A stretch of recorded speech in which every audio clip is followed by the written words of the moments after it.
Good afternoon. Welcome to the Sioux Falls City Council informational meeting. Appreciate your attendance today, either in person or online or watching on TV. We have a interesting agenda tonight. We are going to start our meeting with our staff report and Jim David, our legislative and operations manager. Welcome, Jim. Good afternoon. Jim David, City Council staff.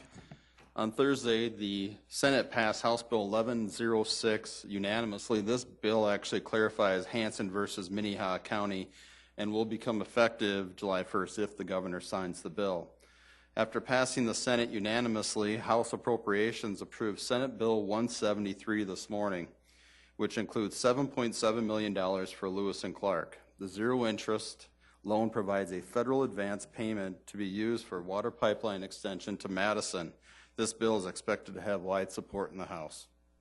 Last week, House State Affairs was up against a deadline to move House Bill 1131 to the House floor.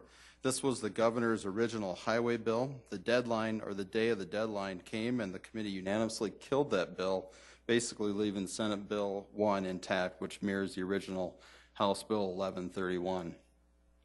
And this morning we received word that Senate Bill 135 may be heard this Friday morning at 7:45 a.m. in House State Affairs. This is very tentative and may change with a little as an hour's notice. For the benefit of those watching online or on television, I want just to provide a brief explanation of Senate Bill 135. This is a temporary penny for infrastructure, a third penny sales tax for municipalities. It must be approved by the governing board, and in the city council's case, it has to be signed by the mayor, and approved by the city or town voters. The use must be specifically identified and cannot be used for an existing budget item. For example, it cannot be used for the indoor pool because it already exists within the CIP. The use must be for capital expenditures, land acquisition, construction costs, sewer, streets, and other capital needs. The governing body or the governing board would have to specify the number of years, the number of months the taxes would be in effect, and the date the tax will end. If sufficient revenue is collected to pay for the tax expenditure prior to the end date specified in the ordinance, the tax would be repealed at that time. The tax could not be renewed or extended unless the governing body starts over again. It passes a new ordinance and it receives the approval of the voters. The bill in its entirety is available at this website. You can also track the status of the bill and where it is in the process, which right now is in House State Affairs. Happy to answer any of your questions. Any questions for Jim? Very good job, Jim. Thank you. All righty, we had an audit committee meeting last Thursday. Councilor Rolfing, do you have a report for us? I certainly do. We had 3 reports that came through that we approved for this committee. One was the Mid-American Energy Constellation New Energy Project, the Dakota Golf Management, and Rental Registration Program. All 3 you're going to be getting today, I believe, or we'll be getting them sometime in the next couple of meetings so that we can approve them also. No big revelation or anything along those lines. And then there was a request from myself that was approved to do a audit on the transit system. I thought as our contract is coming up with the people that are providing the service now, give us an opportune time to make sure that things are in order and if there's some efficiencies that could be gained. That's the end of the report. The report. Questions for Councilor Rolfing? Councilor Jameson. Councilor Rolfing, as a former member of the audit committee, spent many years during those meetings. I'm just thinking your comment about the efficiencies for the paratransit or the transit system. I just don't want to overlook the fact that I think the audit committee's goal is to look for processes being followed, the appropriate funds getting spent appropriately. Efficiencies certainly are all part of the hopes that through the audit process you might find some of those, but I would just caution to make sure that we don't lose the purity of the audit committee's process and not turn it into a review of the management. Yes, Okay. definitely, yeah. But if something does jump out at them as they're going, because they are trained in some of those things too, the auditors, that they will point them out. Yep. All right, thank you. Counselor Jameson, you're welcome back to attend an audit committee meeting anytime you want. In fact, we'd make a spot for you right up here on the podium. Any other questions? All righty, and not that Counselor Rolfing is our sole committee chair, but he also chairs the Land Use Committee, and we had that meeting last week also. Do you have a report for us, Counselor? Double header today. Yes, sir. Yes, we had a very good Land Use Committee meeting on the 17th. We looked at sump pump collection system. Andy Bird gave us a breakdown on that and how we are working with contractors, et cetera, and getting people hooked up to the sump pump system that we are putting in all new places, new developments, and then also in some older neighborhoods also, so that we don't have people would not have to have hoses out of their front or backyards, or have it pumped out into the curb, as some of them were cut in, et cetera, et cetera. So we're working on that problem. And then we also did a special assessments policy. Jason Bieber came, talked to us about that with having to do with annexations and how properties are valued within a proposed annexation, whether it be a friendly annexation or a takeover type annexation, if you will. So we're working on that. We've come up forced annexation. Forced annexation. Yeah, no, we don't take them over, but yeah. Thank you for the verbiage. And so we worked on that and had some very lively talk visiting about that. And it's really important for people to know where they stand when annexation is talked about, how much and why it's being charged the way it is. And so we're coming up with a policy, and we'll be back to land use or to another committee or the entire council with the formal recommendations later on. Questions for the Land Use Committee presentation? All righty. Thank you very much, Counselor. The time has come for City Council open discussion. Councilors, anything you'd like to share with the rest of the council? Council Staggers. Yes, I received a phone call from a citizen the other day, and they suggested that to have more openness in city government, that we have the Parks Department Board broadcast on Channel 16 when they have their meetings. And it sounds like a good suggestion, and maybe we could try to do that in the near future. Now, I know maybe the logistical problem would be they have their meetings at different locations, and at the same time our meeting is. Okay. So it'd be hard to do it live, but I don't know if they record theirs. Councilor Erpenbach, you would have more insight. As you said, Mr. Chair, they do meet in different parks, different city facilities, so that the Parks Board knows more about They could have it at the zoo or yeah, wherever. they do. They meet all over the place, and so you would have to assign them to a place to meet, and this is one of the few venues in the city that is set up to be broadcast on and they are somewhat of a self-governing board. Has this person talked to the Parks Board about doing that, Councilor Staggers? Do you know? I don't know if they have or not, Okay. but they're interested in what the Parks Board does, and it's not readily available here. Not where it can be viewed, I don't think. Councilor Well, Erpenbach? I guess I would just comment that it is a citizen advisory board, like many of the boards that we have in the city of Sioux Falls, and that their minutes are public and online, just like everyone else's is. But certainly it is something we've talked about in the past and kind of poo-pooed it just because of the logistics around it. But I've not heard of that for years now. People have brought it up to me in the past as well, and we Mike just Crane, talked the it through. current And chair? I don't recall who the current chair is at this time, but Michael Crane, you'd certainly yeah. talk with the director of Parks and Recreation about it. I mean, they could do what we do sometimes. This is our permanent place, and we're recorded, but, we can also whenever we want to, we can go to another location and take a look at what's going on. Likewise, I think the Parks Board could do the same thing too. The only, as Councilor Erpenbach says, they are meeting right now, and it wouldn't be able to be a live presentation, but maybe there is some way. We do have the technology, maybe we could do that, but that would be a question that, do you want to take it to the Parks Board, or how did you want to handle that, ask that request? It's whatever the City Council wants to do. Mr. Chair. Councilor Anderson?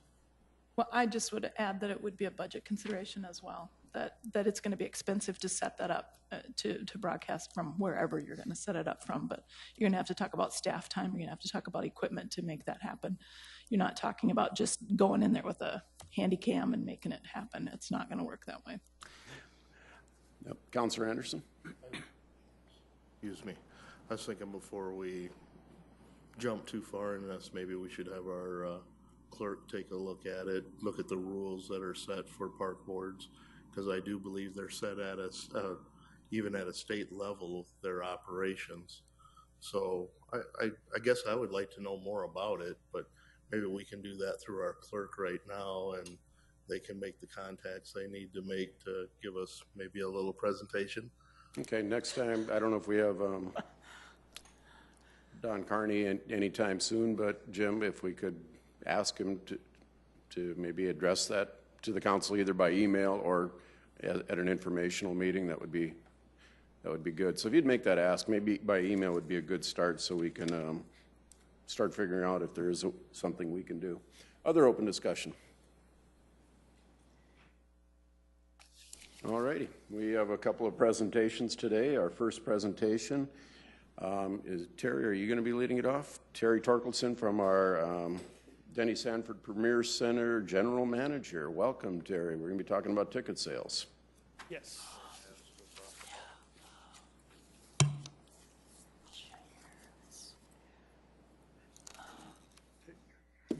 Terry Torkelson, General Manager, Denny Sanford Premier Center.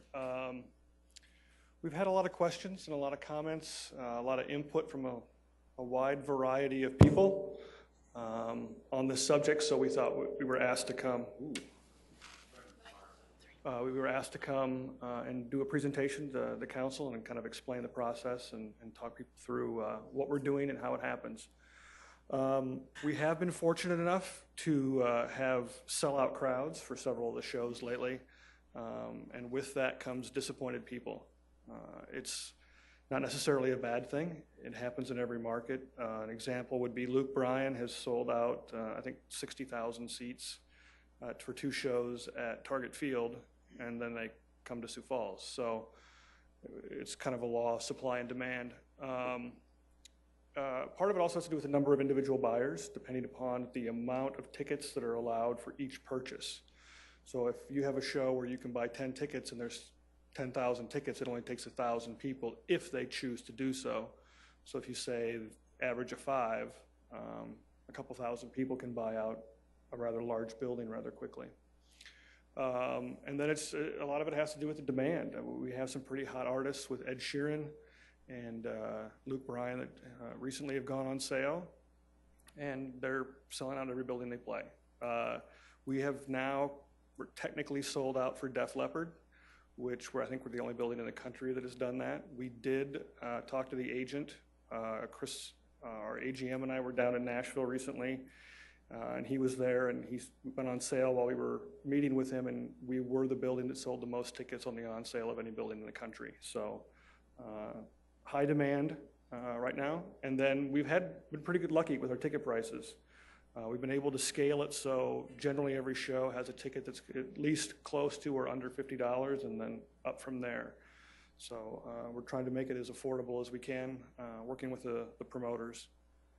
Like I said, it kind of is a law of supply and demand. These dots represent the 125,000 attempts that were made to purchase tickets for Luke Bryan. I tried to have the Ed Sheeran data for this one. Ticketmaster hasn't provided it yet. And that's a graph that shows how many people actually got tickets. So, if you only have a certain number of items to sell, when they're gone, they're gone.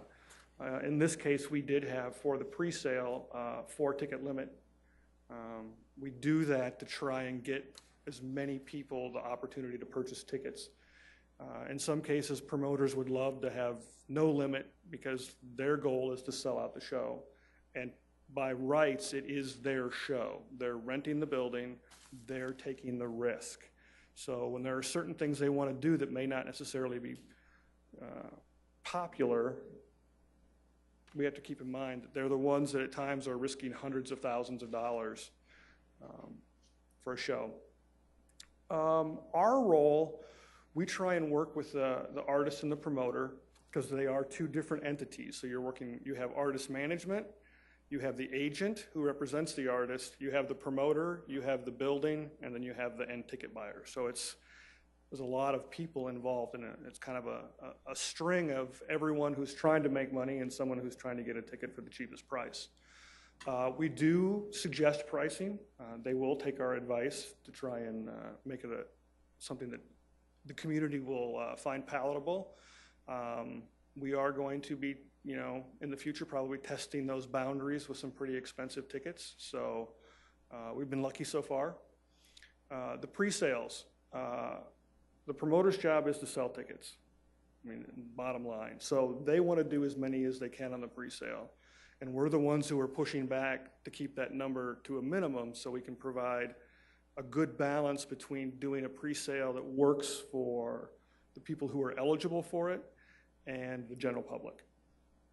And then the ticket limits. It used to be generally 10 tickets was what was seen across the board. We have shrunk that down for some shows to 8, and for the pre-sales we try and do 4. Because you're trying to prevent them from going on the secondary market. If someone can get 8 tickets, and it's, with Luke Bryan, it's going to sell out, and you grab all 8, there's nothing that says you can't take those 4 tickets that you're not going to use and put them on StubHub and make the money up you paid for your tickets. So there are people who do that. And then the on sale date right now is, we've had 2 good shows back to back with Ed Sheeran and Luke Bryan. We are hopefully going to continue that trend, but we're trying to spread out our on sale dates right now because we're actually having so many concerts that we're getting comments from some of our club seat holders that we're emptying their wallets too fast. The pre-sale, there are artists out there who say there will not be a pre-sale, but then there are some who have sponsors. Ed Sheeran has a deal with American Express. Kenny Chesney has a deal with Corona Light. So they are sponsors of the event, so they have a pre-sale for them, and then we like to have a pre-sale for the building. Anybody can sign up for it, anyone. All you have to do is go and sign up for our online news blasts, and you'll get the pre-sale code. So it's not like these pre-sales, these tickets are going to a company or a non-person. These are people who are getting the tickets. So it's not like we're having empty seats or someone's making money on them. Generally, the pre-sales are going to people. And it's been an industry standard. In 2004, we had pre-sales for Cher. In 2006, we had them for Motley Crue. In 2010, for Sugarland, we actually had 3 pre-sales. We had the fan club, we had the AEG pre-sale, we had the venue pre-sale, and then we had the general on sale. So this isn't something new, it's just now that the tickets are so highly sought after, it's become a perceived issue. And when we do pre-sales, they're not discounted. We do not hold a specific number back for Sanford or Premier, our title sponsors, or anyone else. There's actually a couple of contracts that are out there that if we do get a certain amount of comp tickets, they are eligible to get those, but it is not written so they are required to get them for every show. So if we don't get them, they don't get them. And it's rolled over from contracts from the previous arena that was language they had in there. Like I've said before, our goal is to try and get as many tickets in the hands of the general public, but it's an uphill battle. We do admit that. Ed Sheeran is a good example. Here's a post from his Facebook page where he talks about, in 2 different posts,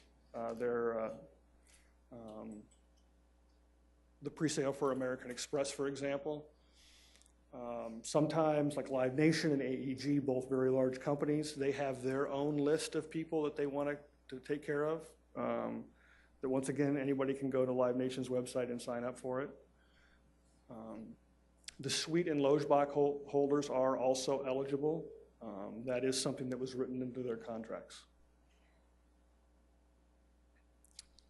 Now the one that seems to have the most consternation from the public is StubHub.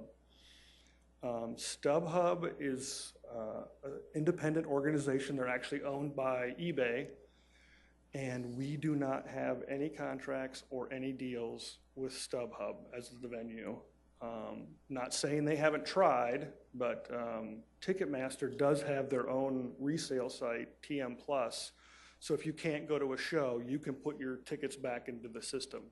So we have a verifiable way for you to resell your tickets. StubHub is a secondary market. It's not like StubHub is buying up a bunch of tickets. It can be brokers. It can be the average citizen just goes and puts them on StubHub. Anyone can sell on it.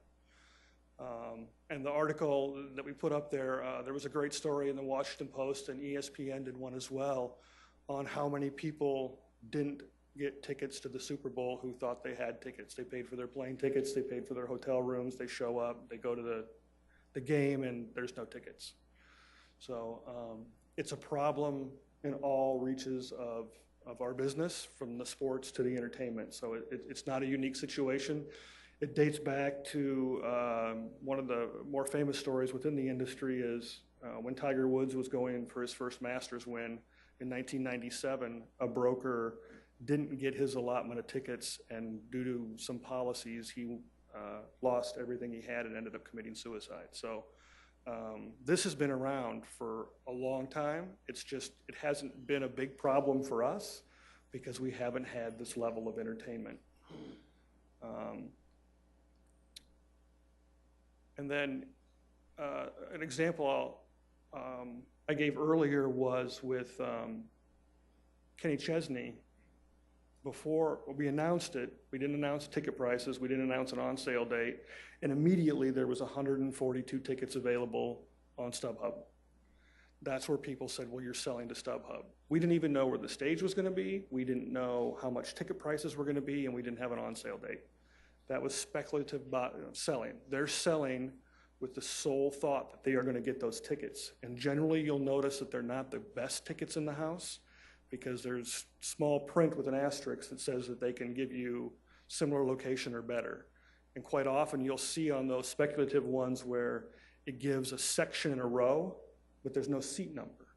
And it's because the seat doesn't exist.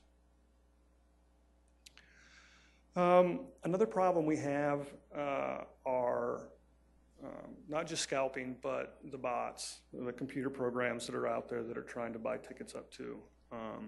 Ticketmaster is always trying to stay one step ahead. It's a never-ending battle. We asked them before the press conference we had last week about this subject to give us a random date of how many bots they've blocked. And on January 30th of this year, they blocked 40.8 million bad attempts to purchase tickets.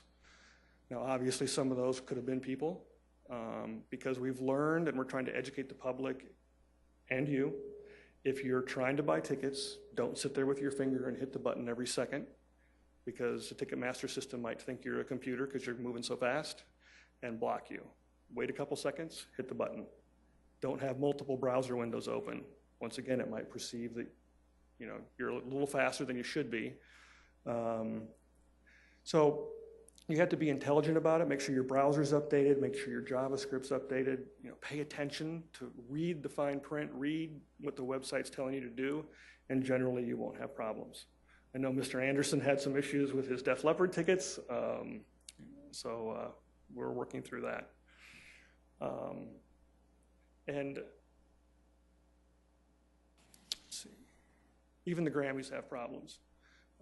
There's the advice on Some of the things you can do when you're buying from a third party, you have to be really careful. Right now, this is the age of the printed instantly ticket where you buy the ticket, you buy the right to print it out on the spot. So you have the ticket in your hand. You can go to a photocopier, make 10 copies of it, sell it. And when you show up, if you don't have the credit card that purchased that ticket, when we look into it, you're probably not going to get into the building unless you buy another ticket. The TM Plus, like I mentioned, is a great way for people to get rid of tickets legitimately, and you can also go and buy them there, and they're guaranteed. Best Available is another one where we've had some complaints that on the on sale at the box office, we force people to take the best available ticket. We do that because if you have the first 8 people that are up at the box office buying tickets and they want to sit there and go, oh no, I don't want that section, what else is available? Oh no, I don't want those. Oh crap, all the tickets are gone. And then everybody else behind you doesn't get a chance. Whereas if you're printing out the best available, our sellers know how to do it as fast as possible so that we can process as many people as possible. And it's also something you should do online for a Luke Bryan and Ed Sheeran or any big show, because if you're too picky and you get tickets and you look at them and go, I don't like those, I'm going to try and get better ones, you may end up with no tickets. Try multiple devices. If you're standing in line at the box office, bring your phone, bring your tablet. We have great Wi-Fi out there. It's free. Try to buy it online while you're in line. And then arrive early. For some shows, very early, but we try and get people inside and warm right now as quickly as possible. I think the earliest we had for Ed Sheeran was around a little before 6 a.m. is when we opened the doors and brought the public in, and there was just a couple of people in line, pressed up against the glass, trying to keep warm. And don't give up. Some people just see that there aren't any tickets and stop within minutes. Sometimes a credit card may be denied or something else may have happened within the system, so tickets get kicked back into the pool, and you may find that there are tickets there. Also try shortly before the show goes on sale. Try a week out, try the day of, because sometimes the bands and promoters have holds that's just in their contract. And I can guarantee you when Nickelback came to Sioux Falls, they don't have many friends and family here, so they're probably not going to use them. So at some point, those will get put back into the system. And then when they show up and we do the setup, some of you have been to some of the shows, and now that we're doing the larger ones, they're quite complex. We check sight lines so that if there are tickets on the side that are good seats, we'll sell side stage seats stated on the ticket, or if it's limited view, and we feel that we can sell them, we do that, and they may be released the day of at 3 o'clock in the afternoon. We try and get the word out through social media and through the news services as well. There is some great information on Ticketmaster. They have a frequently asked questions section that has a ton of information. We also have a lot of information on our website now. If anyone has questions, I'm happy to do my best to answer them. Questions from the council. Council Staglers. We're talking about the problem of supply. Mm-hmm. Are we going to try in the future to maybe have more than one concert, maybe 2 concerts or whatever? I mean, that would also save the promoters some money too, instead of going, Sioux Falls, then somewhere else. They stay in Sioux Falls 2 days in a row or something like that. Yep. Yeah, we always try to do that with the big shows. The problem is we have to be careful with the promoter, because what happens if it doesn't sell out that second show and they don't meet the guarantee? Because it's not like the show is going to give you a discount for doing back-to-backs. You pay the same amount both days. So if there's a $750,000 guarantee on both days and they have to come up with $1.5 million for that show, if it doesn't sell out and doesn't make money, they may lose everything on that could be made in Sioux Falls. So they are the ones taking the risk. We are the ones encouraging them to try and do this. As we get the reputation that we're earning right now of being a city that does sell out fast, the likelihood of that happening will increase. But it is, I mean, that's one of the big things everyone needs to keep in the top of their mind is these promoters are taking the risk. And with some of these shows, it's a really big number. I mean, you're pushing $1 million, so. But at least from what you have shown us today, you know, some of these shows are just, so many people want it. It's just, yeah, so. Well, and part of it has to do with, I need to word this properly, but we should be quite thankful that we have Luke Bryan, because if you look at his tour this summer, it's almost entirely stadiums. So the fact that we got one show is kind of a miracle. So getting 2 would have been an act of God. It's usually what a miracle is. Yeah. Well. Councilor Jameson? Terry, first off, thanks for coming. I know you've been under a lot of scrutiny by the public and others about how you're doing your job out there and this whole brand new building that we have. You're a soft-spoken guy, and I thank you for coming here and answering questions from us and all of your efforts to try to inform the public. I have a couple questions and then maybe a couple of thoughts as well. But when you do the pre-sales, how many total are available? And what I'm trying to get to is what's the net normally available to It could be 2,000, it could be 4,000. It just depends upon the show. It depends upon what we can get them to do. So yeah, sometimes it's going to creep up to that third of the house. Sometimes it's going to be all of them. You know, with a show like Slipknot and Korn, we knew we weren't going to sell that many tickets. So why would you put a limit on it? Let's try and sell as many as we can any way we can. It's really the big shows that we try and push that number down as far as we can. And one of the things that came across when I've watched you and I listened to your presentations is your soft tone. But one thing I wanted to share is that the facts are that there's not a lot of good news in the idea that we have a building that is selling out, and the way that people have access to those tickets has changed dramatically from what they were used to doing at the arena. The world has changed. And in my opinion, I'm calling it almost a new world order in the way that, you know, yes, you're on Ticketmaster and you're trying to get your ticket and you can't get a ticket and the place is sold out in 5 minutes and you're wondering, now, how can that be? And I think all of us need to probably educate ourselves to the next step, meaning that the old days are gone. Our event center is now on the radar of all of those secondary people who want to buy our tickets and then resell them. We're competing with guys in Japan probably who are buying and have a computer software system that have these tickets available. They know when they're going to go on sale. Guys sitting at home in their pajamas buying these tickets as soon as they go on sale with the sole purpose of reselling it. We're competing locally with the world. And I think a lot of people don't really get that because we went from a smaller venue at the arena to a nice, brand new, great building. And as soon as we did that, we started attracting some of these great concerts that you're bringing, and the success that they were coming from all of a sudden now makes us a bright jewel on the radar for these people. So all of a sudden we're competing nationally or worldwide with everybody to get our own little group of tickets. And that's a hard message for some of us to probably get and understand, and even harder for those who don't have the internet or aren't accustomed to buying tickets on the secondary market. They go to Ticketmaster and they try to buy tickets and it says there's none available and they think the place is sold out and they have no access. Truth is they have plenty of access through a secondary market. But the price has gone from $78 to $150 a ticket. So, I mean, I commend you for trying to get all this across to us because it's not easy. And I've been absorbing this since the last time I brought this up that maybe we should have Terry come here. And I suggested that we put a bubble over ourselves for a short period of time to allow us first access to buy those tickets. Well, I came to realize that that's not the way it works. And it can't work that way. And through research with our staff, I found that nobody does it that way.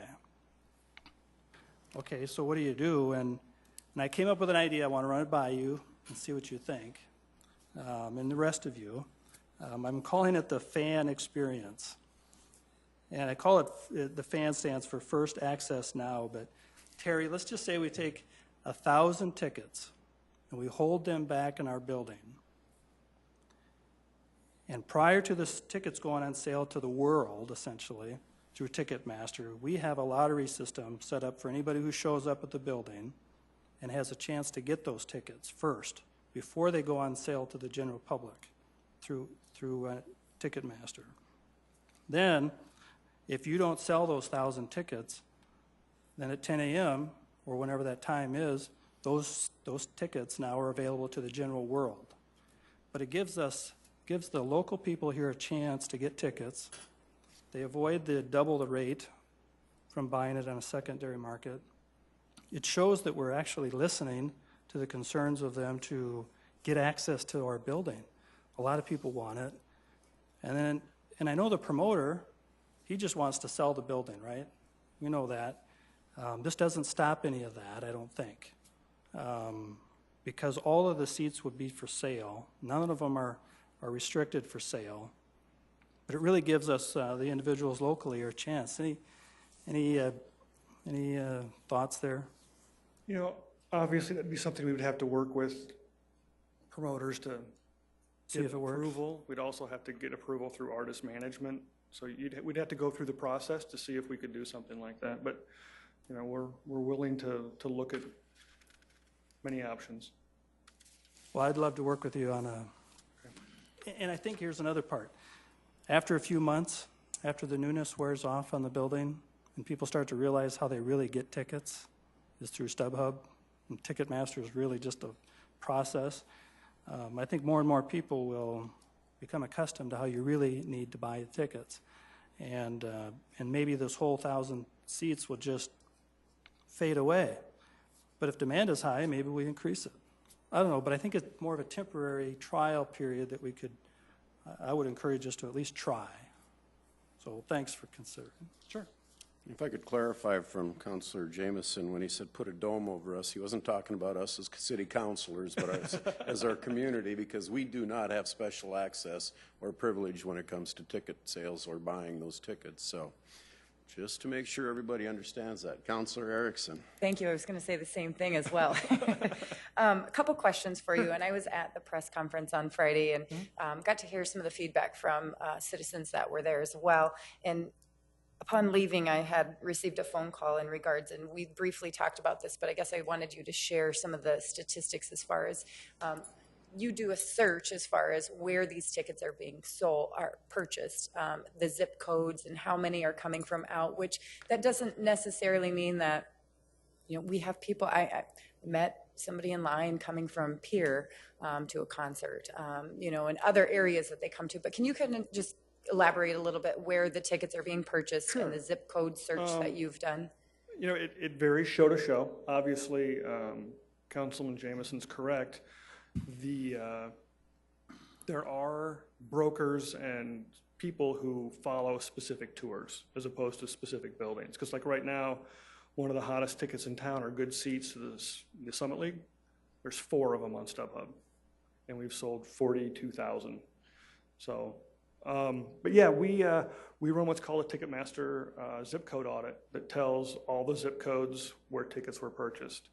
And it's about 50 pages usually, because there are so many zip codes in this country, but you will see some that obviously draw a red flag, and we bring those to Ticketmaster's attention because they can blacklist people. It's happened. We've helped with a couple of those in the past, but it gives us an idea. Obviously, we're seeing a percentage. You know, I think on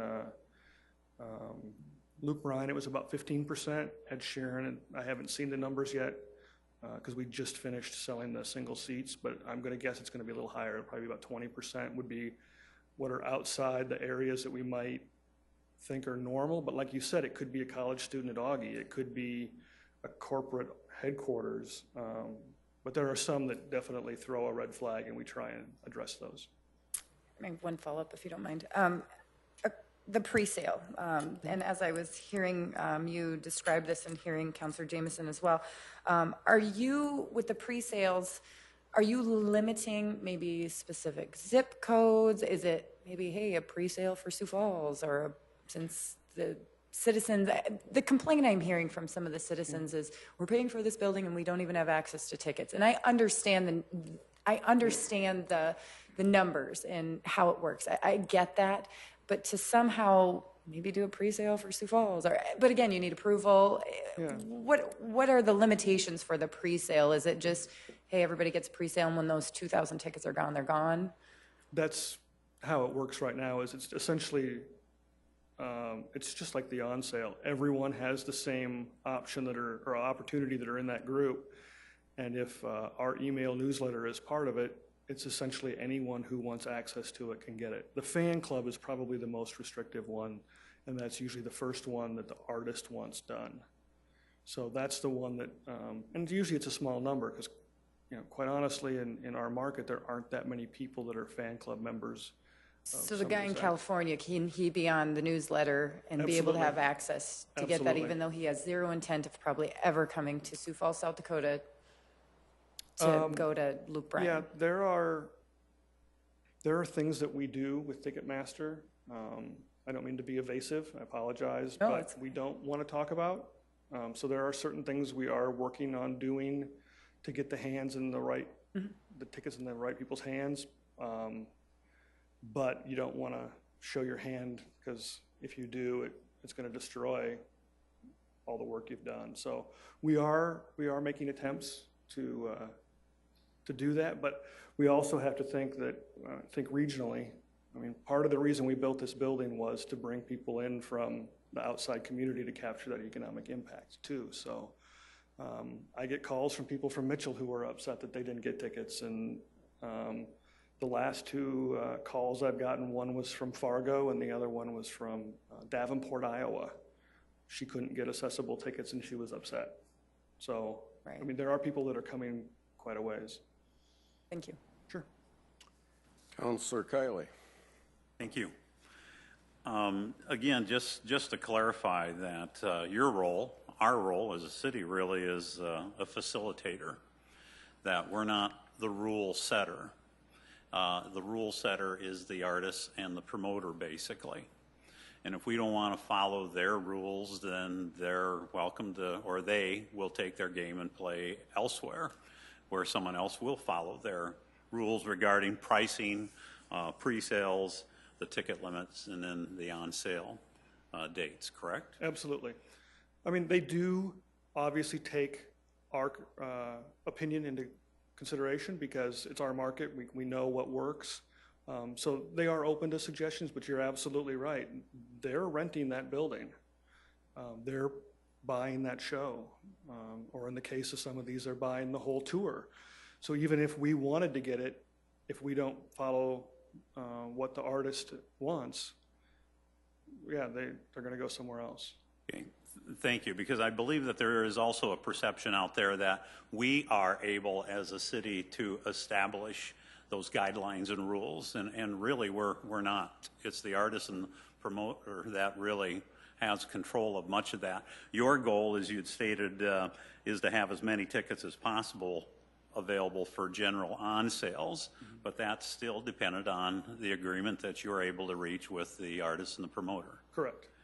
And another point that I've heard too are concerns that the holders of the suites and the loge boxes are getting preferential treatment. Can you address that? They do get access to the pre-sale, but that's it. And like I said, the pre-sale they're on is the exact same one that basically our fan club is. And some of them are not happy about it. I mean, when we have a show like Ed Sheeran where we sell out so fast, every group that has access has someone who's upset. And, you know, we'd like to sell out 11,500 tickets and the last person to buy a ticket gets in the door, but it's just not realistic.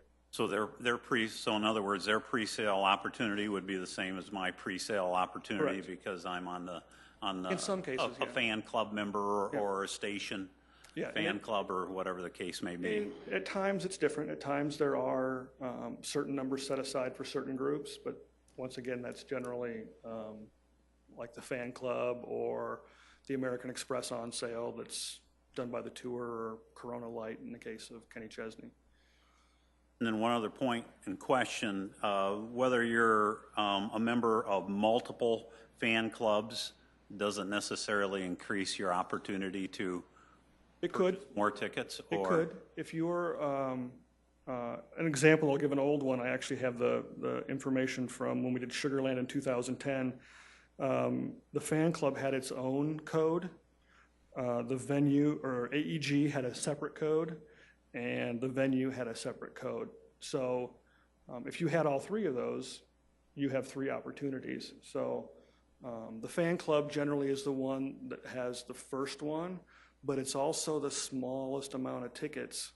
So I don't want people to think, you know, if you want to be a member of it, be a member of it, but don't be a member of it because you think you are guaranteed a ticket, because you are not. So if you pay that, whatever it costs, $25, and you don't get a ticket, don't think I'm saying you're going to get one, because once again, you could be up against 5,000 people to get a few hundred tickets. Okay, so there could be a benefit to belonging to, I know that you've got 10 examples listed under pre-sales here, providing you have that much dexterity in your 4 limbs, or maybe friends that could operate with a different code number. Usually they're separate dates. Like the fan club is one day. Okay. Like the Live Nation AEG one would be the next day, and then the general pre-sale would be the next day, and then Friday would be the on sale. So it is tiered.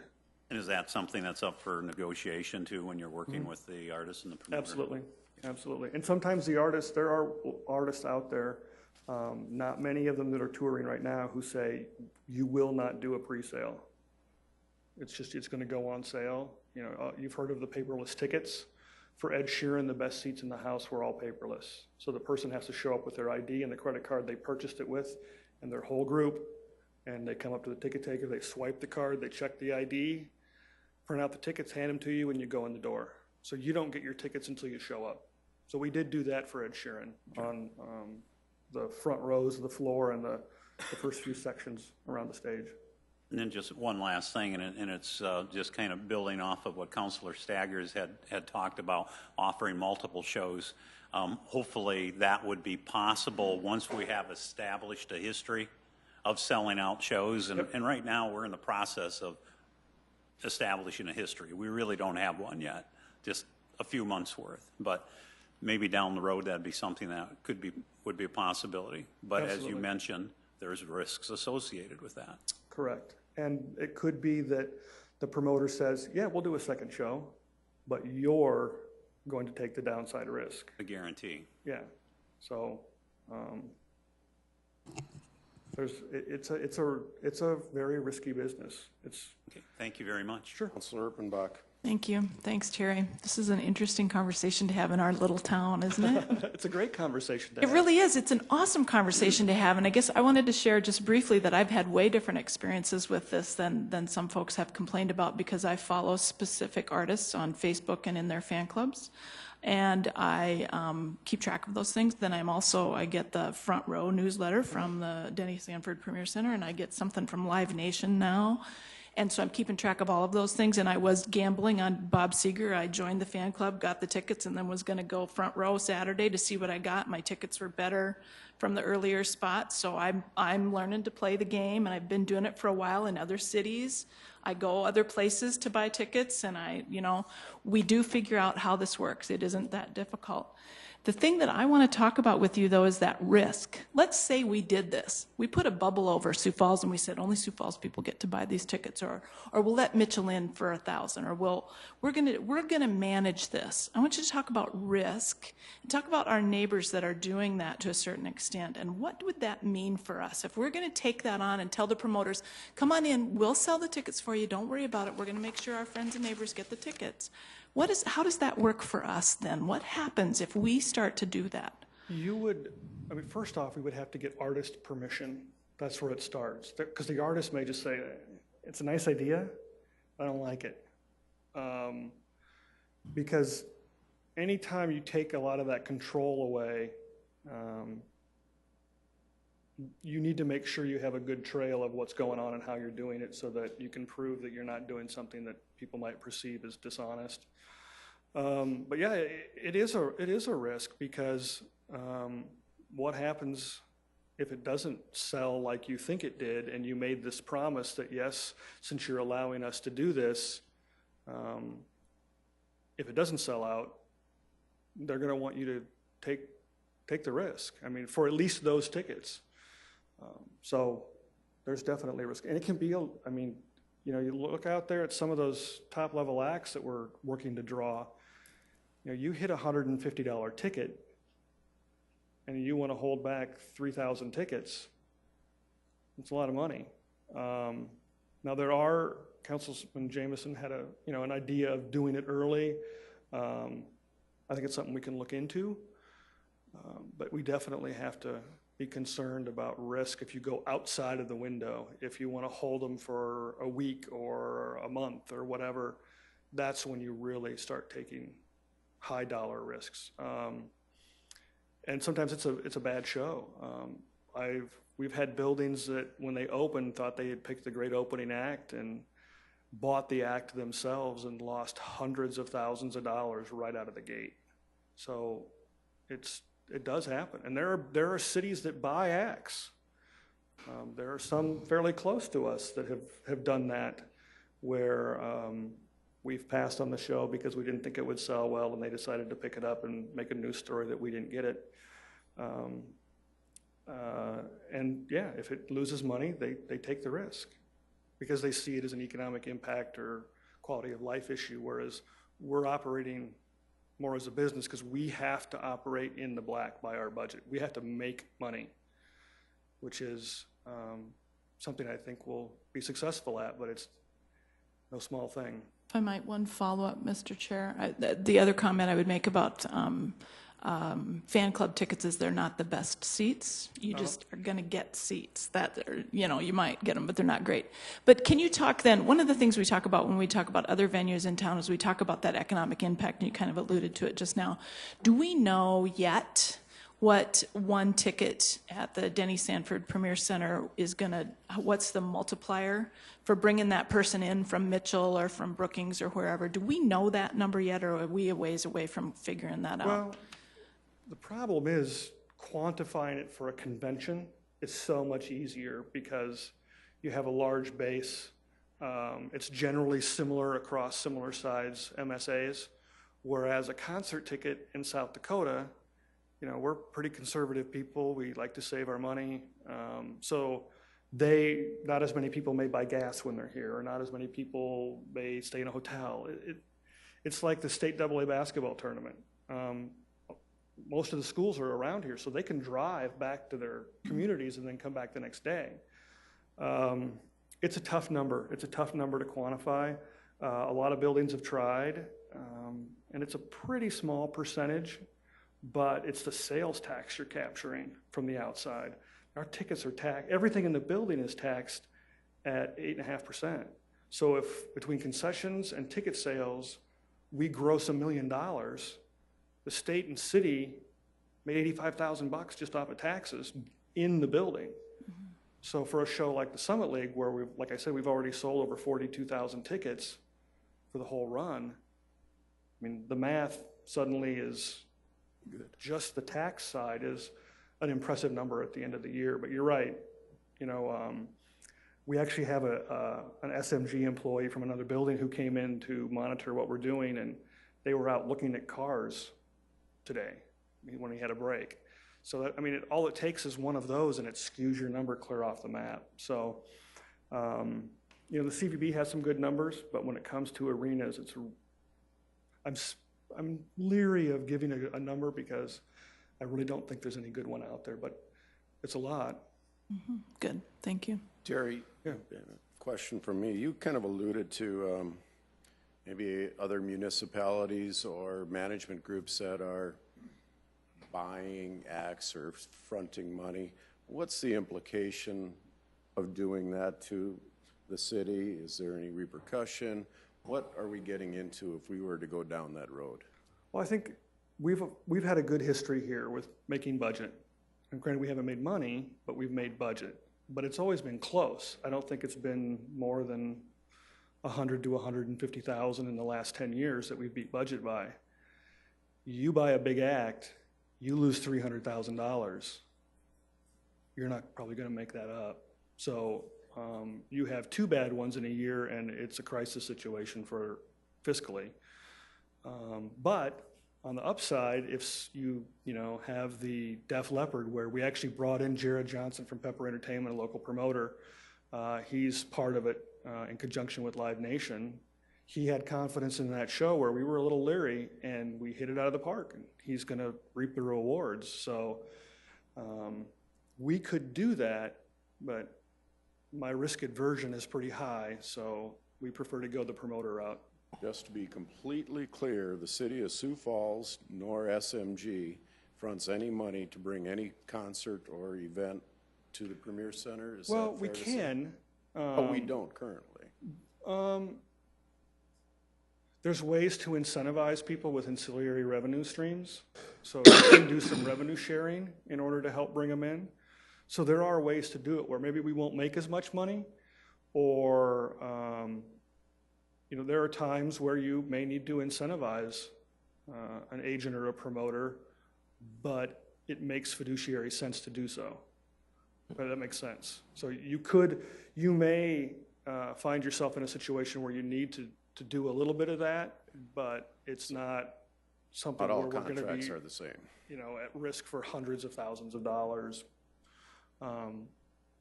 We would do it wisely if we ever had to. Councilor Erickson?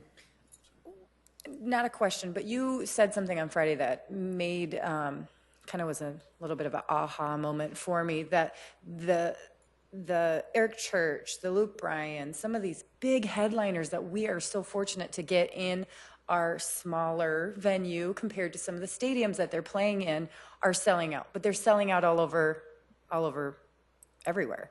Mm-hmm. And your point was there are still tickets available for Bob Seger, at the time Def Leppard, Chris Tomlin, Nickelback. There are tickets available for Nickelback tonight at 8 o'clock. Nickelback takes the stage at 9:15, so any council member who, if you hurry, you can probably make it to the show. So what you said to me made sense, because the ones that we're selling out are huge and everybody wants these tickets, but there still are tickets available for other venues, and to look at the different things that we're getting from the Cirque du Soleil, the Disney, we're getting fantastic things for all kinds of people. And I think that we should celebrate that as well. And, it's a great problem to have. We'd love to have shows 2 days in a row, back to back. And you talked about the risk. And many of these artists already have their schedules, and they're trying to get to Des Moines next, or this place, and they just can't stay twice. Yeah, Nickelback was in Kansas City last night. They drove from Kansas City here. And then they do have a day off. But you also have to think, weather, too. These guys can't work every day. They need a day off. So you may see on the calendar, they've got 2 days off. Why didn't we get an extra day? Because it's their day off. Right. They're like anybody else. They'd like to, Have a day. at least have 1 day off a month. And I appreciated you bringing that up the other day with talking about there are still tickets available, but the hot ones, they go fast. It's hard. Yep. This month we have Nickelback, we have Bob Seger, we have Chris Tomlin and Thompson Square. So we have 4 different genres of music, and none of them are officially sold out. Bull riding and bull riding and Summit League, so March is a great month. Councilor Anderson. Terry, let's talk the seating actually inside the event center, and especially when we talk about club seating. As we were putting this all together and everything, there was discussions about expanding the club seating, which would have made it even more difficult for people to probably get tickets. Am I correct on that? Yeah. And can you give us an idea of what that thought pattern was and why we did not increase those? I think that's above my pay grade. I think there were a lot of discussions at the city level. We were involved in some of them, but they worked with Legends, and I think that was the forethought. That's why we have 2 suites that we can sell for every event. We didn't sell them all out. We could have. Our loge boxes, we have 2 that we hold back. We could have sold all of those as well. So there are premium opportunities for the general public at most every event, because not every PSL holder uses their rights. So yeah, that was definitely a thought.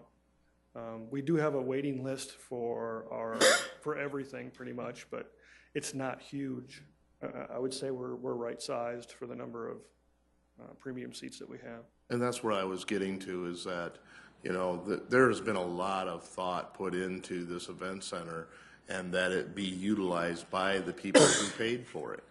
And, you know, what we're seeing, and I'm going to agree with what a lot of my colleagues have said here, this is a great discussion to have. You know, I mean, we could be talking about an empty building that's costing us money, but this isn't. The plan is working. The people who worked on this plan should be congratulated, because what we're seeing right now is, you know, how to operate a facility like this. And, you know, sure, there's going to be discussions on size and, you know, should we have built it bigger? Should we have done this or that? But look at what we have. It's a great addition to our city. It's working. We're trying to make it work for as many people as possible, but you're never going to please everyone. So thank you for the efforts that you and your staff are doing out there, Terry. Thank you. They're the ones that do all the work. One thing I will say is we talked about the promoters a lot. I'll make it brief. I don't mean to vilify them. They are the ones that are bringing us these great events, so they're just protecting themselves.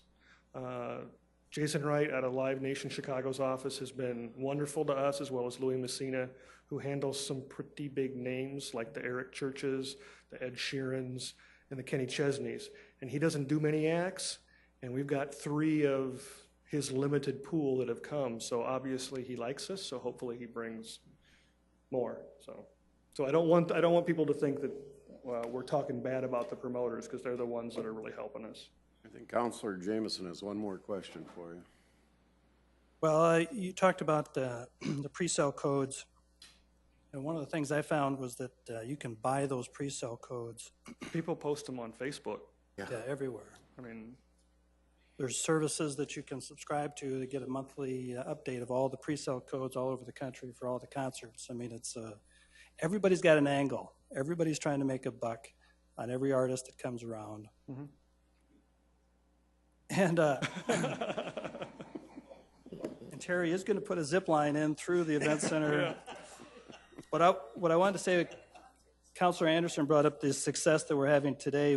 What's happening, I think, with all your sellouts,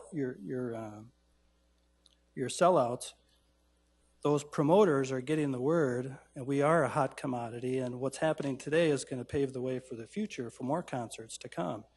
And my end, and I just want to clarify just some details. I am not advocating at all that we extend our liability or exposure in promoting this building by subsidizing or holding tickets. My plan is holding tickets prior to them going on sale. There is no guarantee. They are not purchased. They're not planned to be purchased or guaranteed to any promoter. They're held back prior to the sale to the public. Nobody has any exposure. But we do the best thing of improving the fan experience of all those people who live here and now have access to get into that building without having to pay the double the face rate on StubHub. That's what I'm after. I'm not interested in exposing the city for any more cost or liability. Just to be clear, fan experience is the acronym, FAN. 1,000 tickets. We'll give you credit for that one if it comes to fruition. Thank you very much, Terry. Appreciate your time. I know you you have an event going on tonight, so I'm sure you're busy. We appreciate you being here and the work that you do. Thank you. Thanks. We're going to move on to our year-end financial report. I know Director Turbach's been anxiously waiting in the wings to share all this great news with us. So, Tracy, welcome.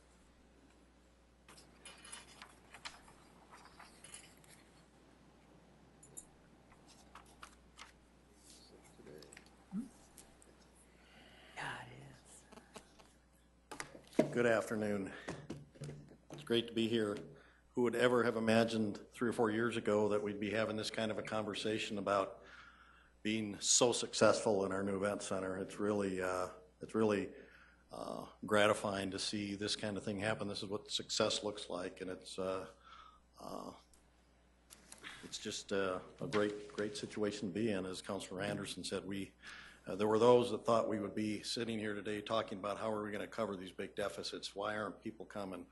What's wrong with our plan here? And that hasn't happened. So and I have to commend SMG and Terry and their team. They're just really doing an exceptional job, I think, of beating the bushes and bringing some remarkable acts to Sioux Falls, entertainment that we only dreamed about a few years ago. So that's, I think they should be commended as well for stepping up and really fulfilling our highest expectations.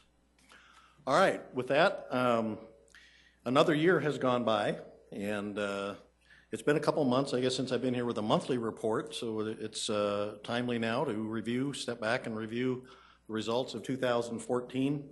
It was another very good year. The economy, as you folks know, is doing very well.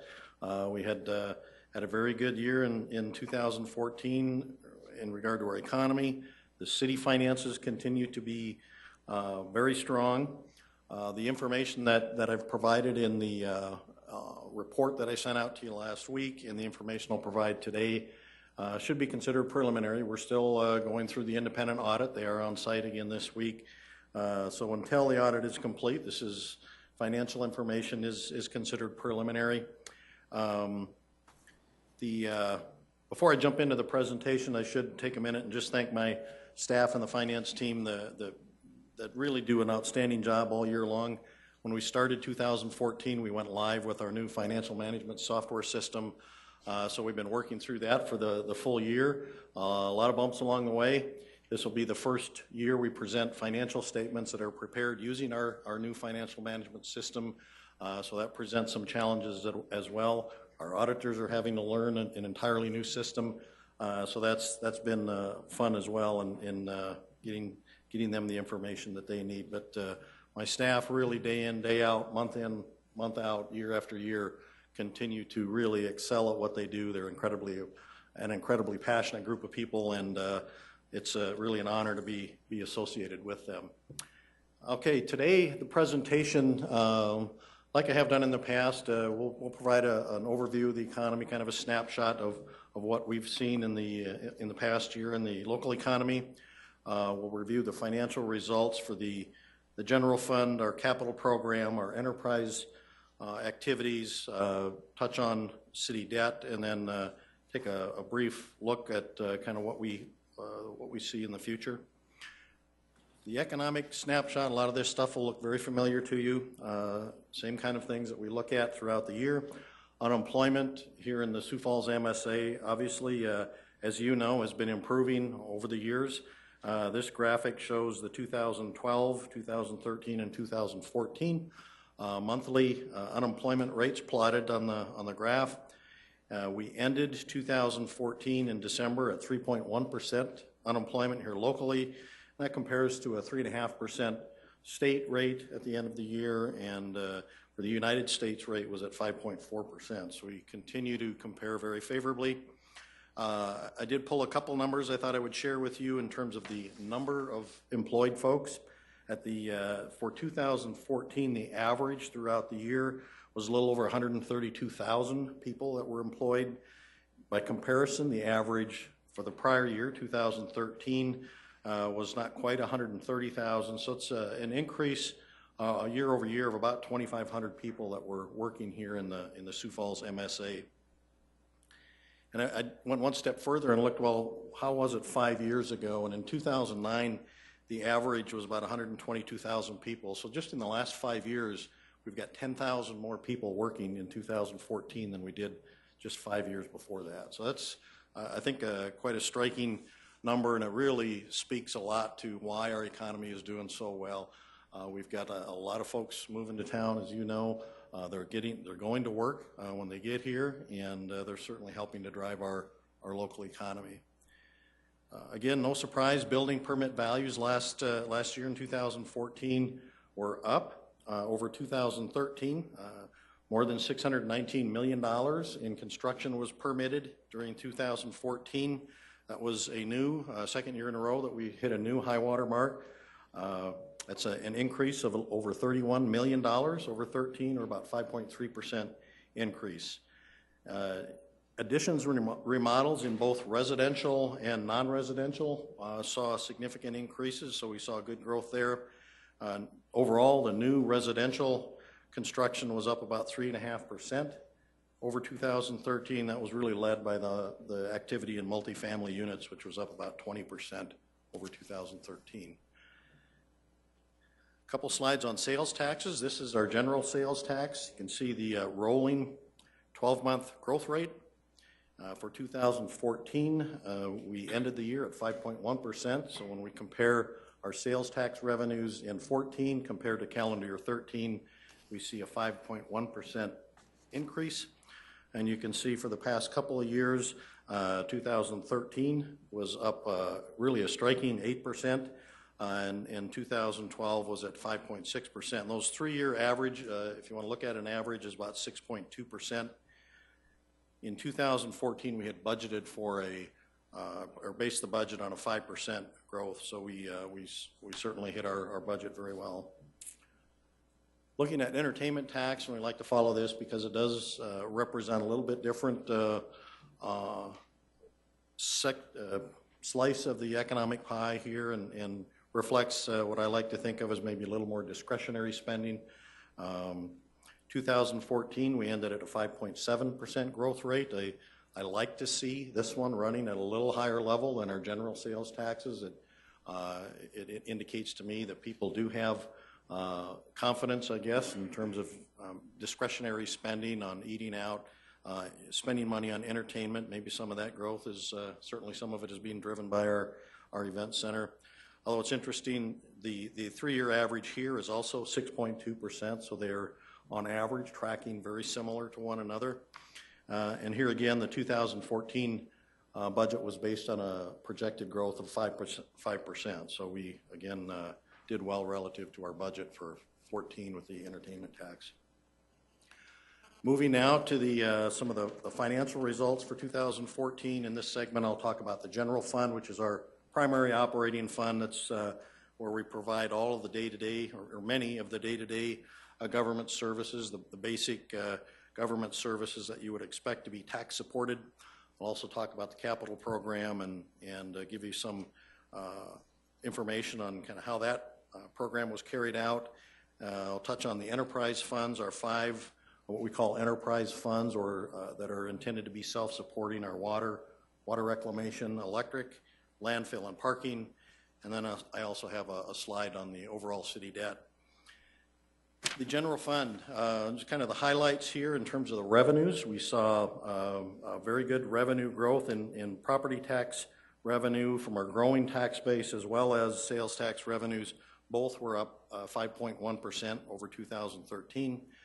And then, as you might expect, with all of the construction activity, we did see an increase in our permitting revenues for the building and mechanical, electrical, and plumbing, so forth. Those revenues were up $150,000 over 2013. So those were kind of the revenue highlights in the general fund. Nothing really particularly that jumps out at you, but it's certainly a good year in terms of the revenue growth that we're seeing. On the expenditure side, really, again, nothing particularly remarkable happened. We didn't have an ice storm like we did in 2013 that certainly had some impacts to our budget along the way. Overall, our departments are doing an excellent job of managing their budgets. They are focusing on carrying out their plans, executing the plans that they've put together, and really meeting those priorities that are established in the budget.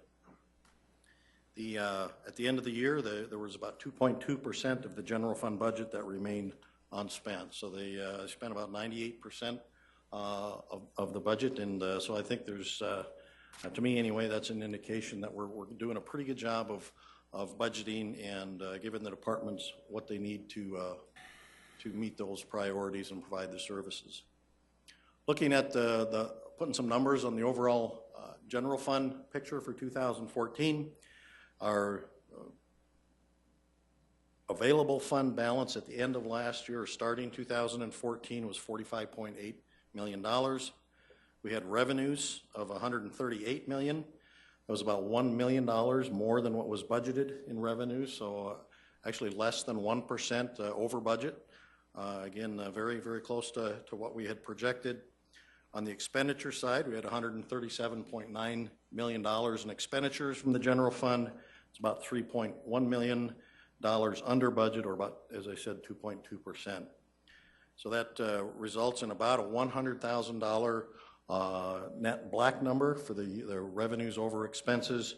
We had some modest adjustments in restricted dollars that are held in the general fund, and that left us with an ending available fund balance in the general fund of $46.1 million. And in terms of percentages, that leaves us with a 32.7% available fund balance, and as you know, our target is 25%. So we ended the year very favorably compared to that. I will mention or point out to you that if you look at the report, you'll see that our both revenues and expenditures in 2014 came in below the totals for 2013, and that really relates back to the ice storm and the impact that that had on our general fund, both on the revenue side from the state and federal reimbursements that we received, and on the expenditure sides in responding. So our total revenues and total expenditures in 14 were actually lower than they were in 13. So if you wonder why, that's really attributable to the ice storm. Last financial slide on the general fund. This provides you a historical and a year-end perspective on the available fund balance in the general fund.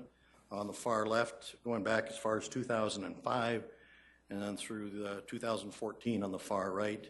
And again, you can see we ended 2014 at just under 33% in our available fund balance, solidly above the 25% target. That horizontal yellow line is that 25% policy target established by the council. This is really important.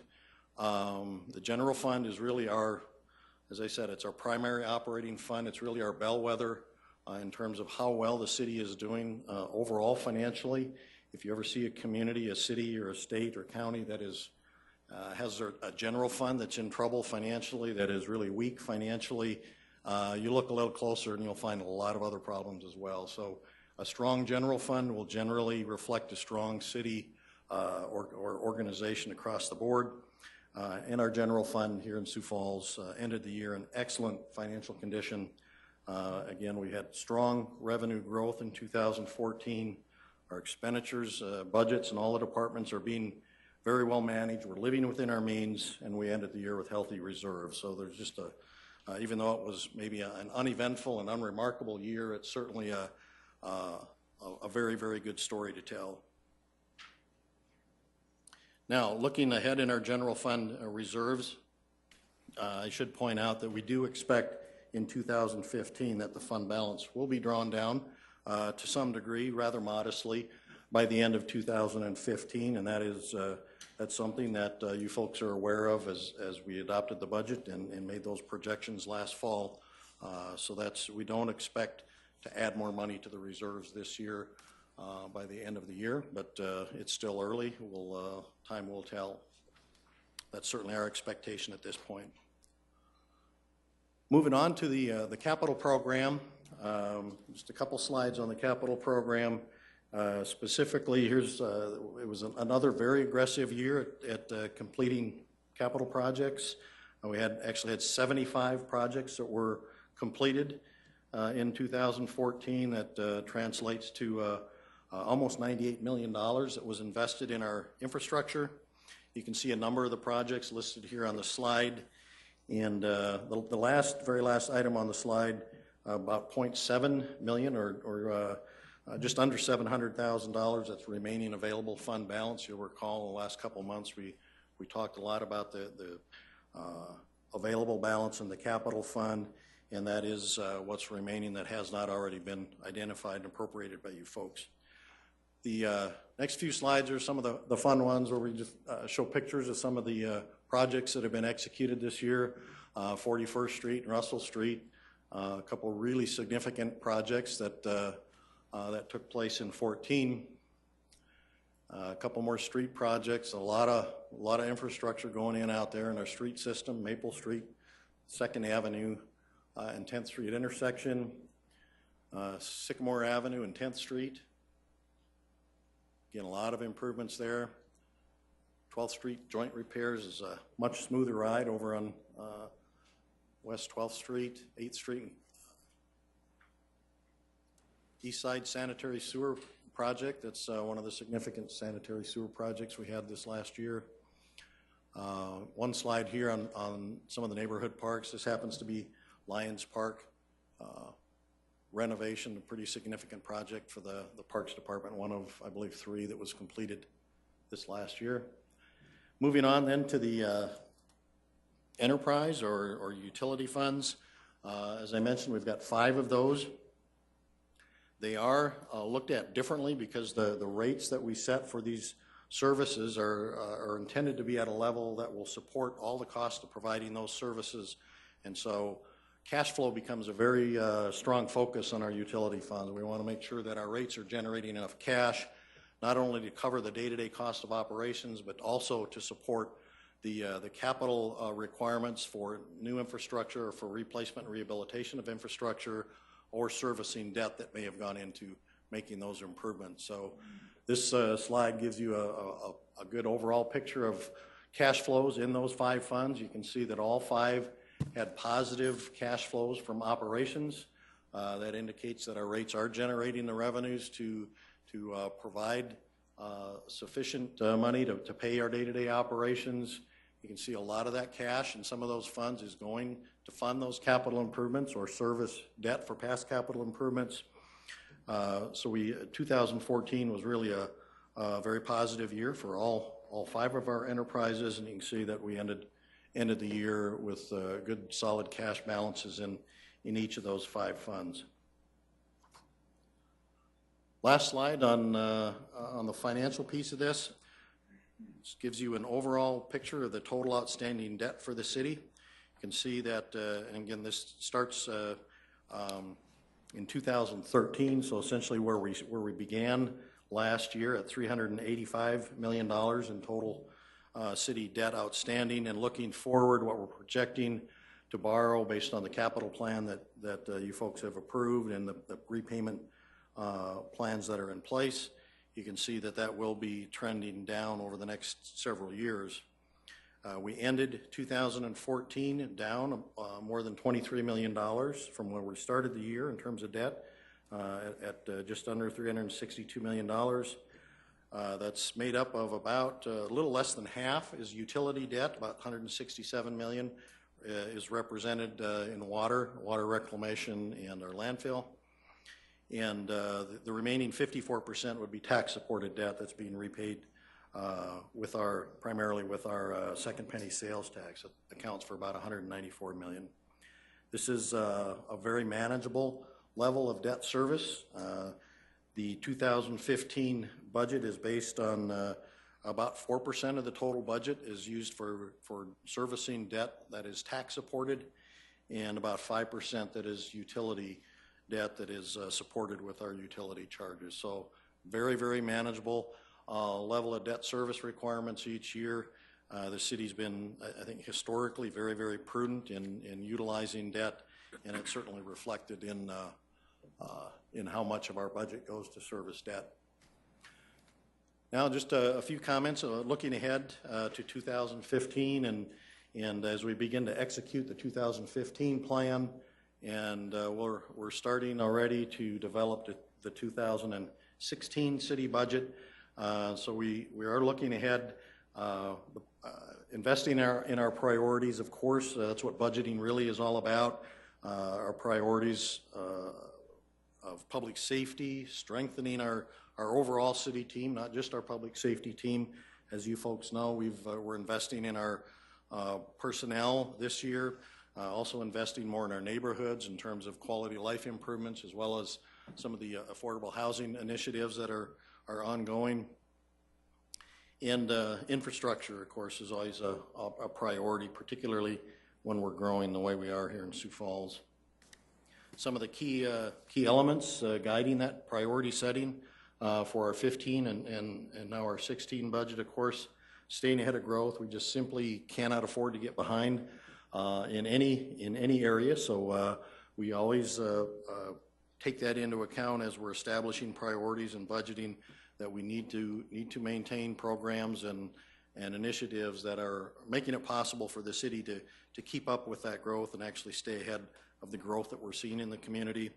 Enhancing the quality of life for community is a very high priority. That's a key element of both the operating budget and the capital program. Maximizing the return on the taxpayers' investments, making sure that we're spending the money wisely and getting the most bang for the buck. And last and certainly not least, keeping the city strong financially. We've got a track record of having strong finances, and we certainly ended 2014 in very strong financial condition, and we don't want to do anything to jeopardize that. So with that, I would be happy to answer any questions you folks have. Questions from the council? Councilor Staggers. Yes, Tracy, you know, we've been spending a lot of today talking about the event center and the concerts and so forth. But as of now, do we have any numbers on how much money we made in 2014 off the event center, or how much we may have lost? Do we have any numbers like that? Yeah, and Terry and I have talked about that, how we can begin to share some of that information with you folks and with the public.